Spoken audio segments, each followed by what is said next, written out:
Greetings, Guardians of Dominion. Zeus here, and today we arrive at the final piece of the puzzle, the Dark Totem. For weeks, we've been breaking down every elemental totem skill, running battles, and analyzing outcomes to figure out which upgrades are truly worth the investment. Dark is the last stop, and the results I found were both powerful and, in some cases, very surprising. By the end of this breakdown, you'll know exactly which elemental and primal skills give Dark the strongest edge in battle. As always, I wanted to keep things fair and consistent. My starting setup placed Dark Titans on defense, with Solaris leading the charge. To test them, I first brought in an offense of 4 Light Titans with Tenebris. On paper, this lineup should have at least pushed back. But in practice, it completely failed. The Dark team was winning almost every battle, and the outcome wasn't close. That meant I had to change my approach, because the gap was so large I couldn't see which skills were truly making the difference. So for the next stage, I ran Dark Defense against a combined Light, and Dark Offense supported by their own totems. This gave me a much better balance, allowing me to see how each elemental skill actually performed when things were competitive. From all the tests, 3 elemental skills stood out as the strongest: Ice Age, Wrath of the Depths, and the Depths Whisper. Flame Dance, on the other hand, clearly underperformed and turned out to be the weakest option for Dark Totem. At first, Ice Age, Wrath of the Depths, and the Depths Whisper looked nearly identical in results. I was getting the same kind of win/loss ratios no matter which one was active.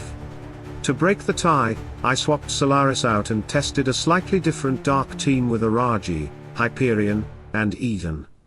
That's when I finally got separation. The Depths Whisper dropped off compared to the other 2, leaving Ice Age and Wrath of the Depths as the clear top performers. Now let's talk about those 2. Ice Age is a strong control skill.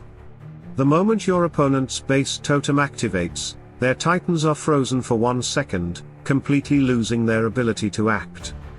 On top of that, it applies fragility, which increases all damage they receive.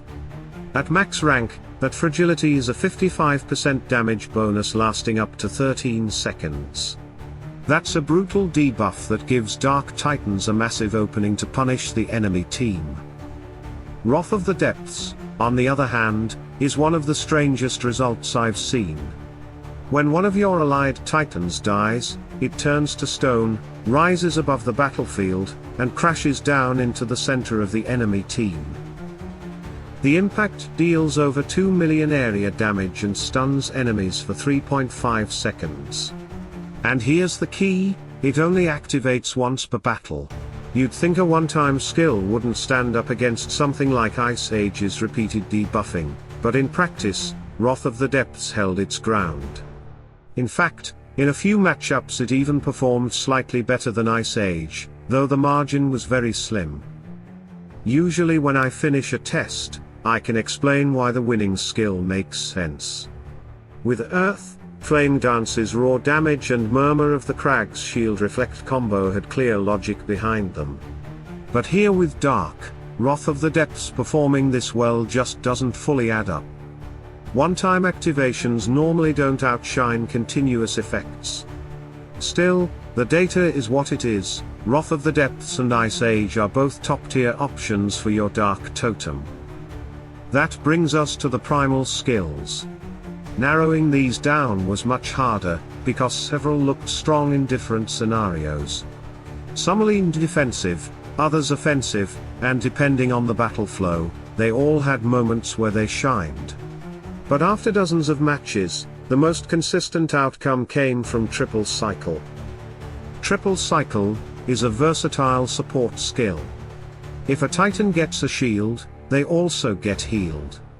If they get healed, their attack grows stronger. If they get a buff, a shield is added. Every effect lasts 10 seconds and adds layers of sustain and utility. With Dark Titans already leaning on disruptive and control-heavy gameplay, this extra sustain gave them the consistency they needed to hold up against strong attackers. While other primal skills weren't bad, Triple Cycle clearly stood out as the best pairing. So, should you invest in the Dark Totem right now? My answer is yes, but only if Dark Titans are your main elemental team or the only one you've heavily developed. In that case, investing will immediately improve your defenses in guild wars and other modes. But if you already have multiple elements maxed out, I recommend holding off until you've seen my full totem series. Once you've watched the breakdowns of Earth, Water, Fire, Light, and now Dark, you'll have the complete picture. And remember, if two elements share the same best skill, only one will activate in battle. That detail is going to be important when you plan your final skill layout.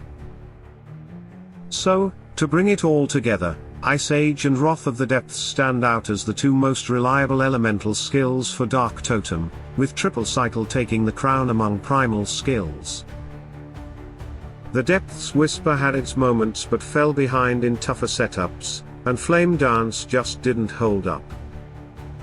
Now you know exactly where to put your focus if you want Dark Totem to dominate. But this isn't just my journey, I want to hear from you. Have you tested these skills on your own Dark Titans? Did you see the same results, or something completely different? Drop your experience in the comments, I read them all, and your insights help the entire community. If you found value in this breakdown, don't forget to hit that like button, subscribe to the channel, and ring the bell so you never miss the next strategy update. We've got plenty more coming, and you don't want to be left behind. Remember, knowledge is power, but only if you use it. Take what you've learned today, bring it into your battles, and show your enemies what true strategy looks like. Salute and friendship.